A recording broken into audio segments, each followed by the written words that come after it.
Guys, Assalamualaikum warahmatullahi wabarakatuh. Baiklah, perkenalkan nama saya Riko Ramdhani. Saya dari kelas 6 Keuangan B. Kali ini saya akan membuat video mengenai peran asuransi untuk memenuhi tugas manajemen risiko. Tahukah kalian apakah itu asuransi? Asuransi adalah sebuah bentuk perlindungan kepada pihak tertanggung akibat sebuah tragedi. Misalnya, dalam saya menceritakan pengalaman pribadi saya sendiri, ketika selesai KKN kemarin, saya mengalami tragedi kecelakaan di Jembatan 3. Ini tepatnya pada Lebaran hari ke-7 dari perjalanan dari Rengat Barat ke Rengat. Saat itu saya menuju ke Rengat pukul 12 kurang untuk mengejar sholat Jumat. Dalam perjalanan saya membawa dalam kecepatan tinggi dan menabrak orang dari belakang. Jadi jika saya mengurus untuk perbaiki motor saya, keadaan saya, maka saya akan mendapatkan asuransi dari pihak Jasara Harja. Jadi asuransi sendiri adalah bentuk sebuah perlindungan yang diberikan untuk terhadap suatu kecelakaan. Di awal video dinampakkan sebuah tragedi kecelakaan. Tragedi tersebut merupakan bentuk resiko di perjalanan. Jadi jika seseorang ingin terjamin keselamatannya ataupun terjamin pasca kecelakaan, maka seseorang dapat mengasuransikan dirinya ataupun kendaraannya. Selanjutnya adalah mengenai objek asuransi. Objek asuransi adalah suatu benda yang dipertanggungkan jika terjadi suatu risiko terhadap benda itu, yang dapat berupa benda atau jasa, jiwa dan raga, kesehatan manusia, maupun tanggung jawab hukum. Semua kepentingan lain yang dapat hilang, rusak, rugi, atau berkurang lainnya. Manfaat asuransi yang pertama adalah memberikan rasa aman. Yang kedua adalah berfungsi sebagai tabungan. Yang ketiga adalah peminimalisan risiko. Yang keempat adalah meningkatkan keberlangsungan usaha. Yang selanjutnya adalah premi asuransi. Apa itu premi asuransi? Premi asuransi adalah bentuk kewajiban pihak tertanggung kepada pihak yang ditanggung. Sebagai bentuk kompensasi perpindahan perlindungan risiko dari pihak tertanggung kepada pihak yang menanggung. Nilai besar kecilnya premi tergantung pada yang pertama, yakni jenis risiko yang ditanggung. Yang kedua, yakni besar nilai pertanggungan. Yang ketiga, usia seseorang. Yang selanjutnya adalah jenis perusahaan asuransi. Pertama, perusahaan asuransi kerugian. Yang kedua, perusahaan asuransi jiwa. Yang ketiga, perusahaan reasuransi. Yang keempat, perusahaan pialang asuransi. Yang kelima, perusahaan pialang reasuransi. Yang keenam, agen asuransi.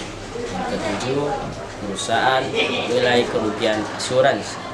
Yang kedelapan, yang terakhir, perusahaan konsultan aktuaria. Selanjutnya, ini adalah risiko yang dapat diasuransikan atau insurable risk. Yang pertama adalah loss unexpected. Ini yaitu terjadinya suatu peristiwa yang menimbulkan kerugian adalah benar-benar tidak direncanakan. Jadi tidak dapat diperkirakan bahwa peristiwa tersebut benar-benar akan terjadi.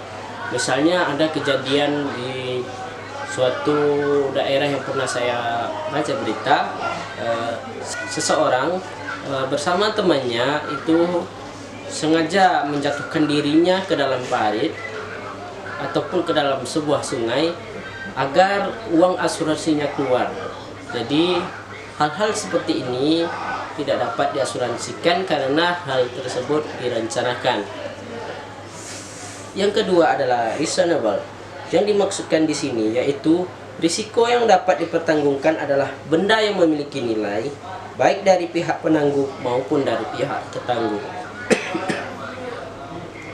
Yang selanjutnya adalah katastrofik, yaitu risiko tersebut tidak akan menimbulkan rugi yang sangat besar yang terjadi bersamaan. Yang selanjutnya adalah homogeneous, berarti barang yang akan dipertanggungkan homogen. Materi selanjutnya adalah mengenai klasifikasi asuransi. Klasifikasi asuransi dapat dikelompokkan menjadi dua, yakni berdasarkan pengelolaan dana dan berdasarkan tujuan operasional. Yang pertama kita bahas adalah berdasarkan pengelolaan dana. Berdasarkan pengelolaan dana, asuransi dibedakan lagi menjadi dua, yakni asuransi konvensional dan asuransi syariah. Yang selanjutnya adalah berdasarkan tujuan operasional. Ini terdiri dari asuransi komersial, yaitu asuransi yang bertujuan untuk memperoleh keuntungan bagi pemegang saham. Asuransi jenis ini dilakukan oleh perusahaan asuransi swasta nasional, perusahaan swasta kerjasama antara nasional dan luar negeri, ataupun perusahaan negara BUMN. Yang kedua adalah asuransi sosial, merupakan asuransi yang menyediakan jaminan sosial bagi anggota masyarakat yang dibentuk oleh pemerintah. Beberapa asuransi sosial yang ada di Indonesia adalah sebagai berikut.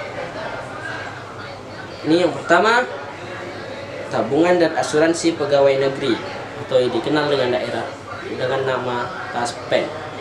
Yang kedua adalah asuransi kecelakaan lalu lintas. Yang ketiga adalah asuransi sosial Angkatan Bersenjata Republik Indonesia atau yang dikenal ASAB.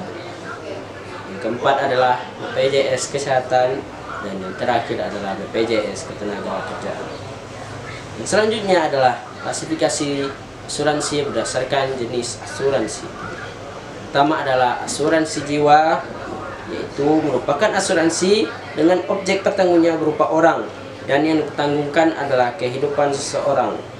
Yang kedua adalah asuransi umum yang memberikan jaminan terhadap kerugian yang terjadi pada harta benda, baik harta benda yang bergerak maupun yang tidak bergerak, serta memberikan jaminan tanggung jawab hukum kepada pihak ketiga yang mengalami kerugian. Selanjutnya adalah mengenai reasuransi. Reasuransi secara sederhana adalah pertanggungan ulang atau pertanggungan yang dipertanggungkan atau sering disebut asuransi dan asuransi dari asuransi. Dapat disimpulkan bahwa mengenai pengertian reasuransi ini yaitu suatu sistem penyebaran risiko di mana penanggung menyebarkan seluruh atau sebagian dari pertanggungan yang ditutupnya kepada penanggung yang lain. Pihak yang menyerahkan pertanggungan atau disebut tertanggung disebut dengan ceding company, dan yang menerima pertanggungan disebut reinsurer atau disebut juga reasuradir. Baiklah, selanjutnya saya akan menjelaskan mengenai peran asuransi. Yang pertama adalah menopang pertumbuhan ekonomi. Mengapa asuransi dapat menopang pertumbuhan ekonomi?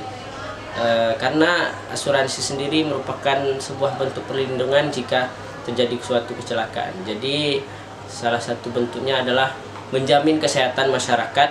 Apabila masyarakat sudah sehat, maka masyarakat akan dapat beraktivitas sehingga menambah pendapatan pribadi dan menopang pertumbuhan ekonomi. Yang kedua, peran dari asuransi adalah mitigasi risiko finansial. Sebelum saya melanjutkan peran dari mitigasi risiko finansial, perlu kalian ketahui mengenai mitigasi. Mitigasi adalah segala bentuk upaya pencegahan terhadap sesuatu. Jadi mitigasi risiko finansial adalah pencegahan atau meminimalisirkan resiko terhadap kekayaan. Misalnya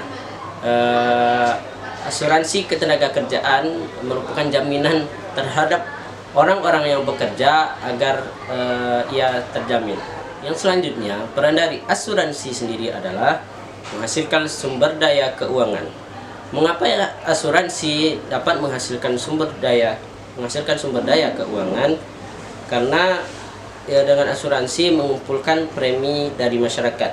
Dana ini diinvestasikan dalam surat berharga dan saham serta dikelola secara menguntungkan dalam pengembangan industri suatu negara. Yang selanjutnya, peran dari asuransi adalah mendorong pertumbuhan ekonomi. Asuransi juga memungkinkan untuk mengurangi kerugian, menciptakan stabilitas keuangan, dan mempromosikan kegiatan perdagangan yang menghasilkan pertumbuhan dan pembangunan ekonomi. Dengan demikian, asuransi memainkan peran penting dalam pertumbuhan ekonomi yang berkelanjutan. Yang selanjutnya, peran dari asuransi adalah memberikan ketenangan pikiran. Mengapa asuransi memberikan ketenangan pikiran? Karena seseorang dijamin terhadap dirinya ataupun keluarganya. Misalnya, seseorang ketika membeli mobil, dia akan membayar dana asuransi, dan ketika terjadi kecelakaan, seseorang tersebut dapat mengambil dana asuransinya untuk mengobati dirinya ataupun memperbaiki mobilnya yang rusak. Yang selanjutnya, dari peran asuransi sendiri adalah mengurangi biaya pengobatan yang tak terduga. Misalnya, seseorang itu jatuh dari motor seperti yang pernah saya alami, dan ketika masuk rumah sakit membutuhkan dana yang begitu besar.